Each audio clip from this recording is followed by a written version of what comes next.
In 1917, the United States stood at a precarious crossroads, forced to abandon its long-standing policy of isolationism as the fires of the First World War threatened to consume the democratic foundations of the entire Western world.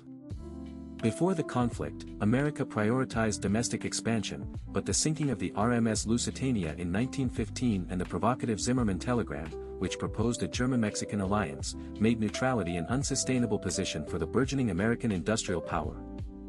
The war pitted the Allied powers, including the United States, the United Kingdom, France, and Italy, against the Central Powers, led by Germany and Austria-Hungary, in a brutal struggle that redefined the geopolitical landscape of the early 20th century. Geographically, the conflict centered on the Western Front in France and Belgium, while the Atlantic Ocean became a lethal corridor where German U-boats targeted Allied shipping, effectively drawing the United States into the heart of the global maritime theater. The formal entry of the United States into the war in April 1917 followed the collapse of diplomatic efforts, as President Woodrow Wilson sought to defend democratic ideals against the aggressive expansionism of the German Empire's unrestricted submarine warfare campaigns. By May 1918, American forces saw their first major engagement at the Battle of Cantigny, where the 1st Infantry Division, known as the Big Red One, proved that the American Expeditionary Forces were a capable and disciplined fighting force. The Second Battle of the Marne in July 1918 served as the decisive turning point on the map, where Allied forces successfully halted the German Spring Offensive, shifting the momentum toward a coordinated counterattack across the fractured European landscape. Technological innovation defined this era, as the integration of tanks, aircraft, and advanced artillery tactics allowed the Allied powers to break the long-standing stalemate of trench warfare that had claimed millions of lives since the conflict began in 1914.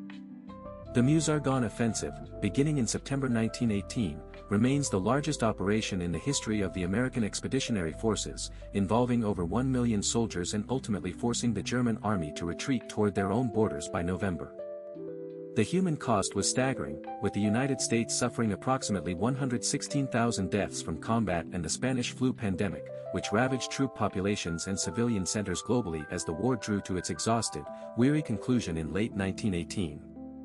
International reaction was mixed, as the rejection of the League of Nations by the U.S. Senate in 1920 signaled a retreat into isolationism, leaving a power vacuum that would eventually contribute to the catastrophic rise of new extremist regimes.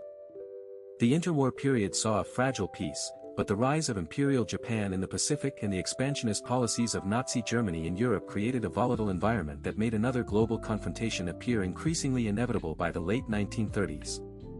World War II erupted for the United States on December 7, 1941, when the Japanese surprise attack on Pearl Harbor forced the nation into a two-front war against the Axis powers of Germany, Japan, and Italy, permanently ending American isolationism. The Battle of Midway in June 1942 shattered the Japanese naval advantage, destroying 4 aircraft carriers and allowing the U.S. Pacific Fleet to seize the initiative, which fundamentally altered the strategic map of the entire Pacific theater of operations. General Dwight D. Eisenhower led the massive Allied invasion of Normandy on June 6, 1944, establishing a permanent foothold in Western Europe that forced Nazi Germany into a desperate two-front war against both the Western Allies and the Soviet Union. During the Battle of the Bulge in the winter of 1944, American units like the 101st Airborne Division displayed incredible resilience, successfully repelling the final major German offensive on the Western Front despite facing brutal weather and overwhelming logistical challenges. The U.S. became the Arsenal of Democracy, producing and staggering 297,000 aircraft and 86,000 tanks, a feat of industrial mobilization that allowed the Allied forces to outproduce the combined manufacturing capacity of the entire Axis alliance by a massive margin. In the Pacific, the final land battles at Iwo Jima and Okinawa paved the way for the end of the conflict, culminating in the atomic bombings of Hiroshima and Nagasaki in August 1945, which forced the unconditional surrender of Imperial Japan. The war concluded with the signing of surrender documents aboard the USS Missouri in September 1945, marking the end of the deadliest conflict in human history, which resulted in an estimated 70 to 85 million deaths across the entire globe. The post-war era saw the creation of the United Nations and the Bretton Woods system, which established the US dollar as the global reserve currency, effectively cementing the United States as the primary architect of the modern international political order.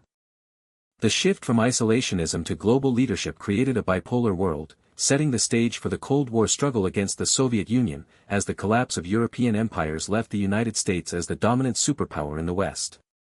Today, the legacy of this era remains embedded in our global institutions, reminding us that the transition from isolation to internationalism was not merely a choice, but a necessary evolution that continues to define the stability of our interconnected modern world.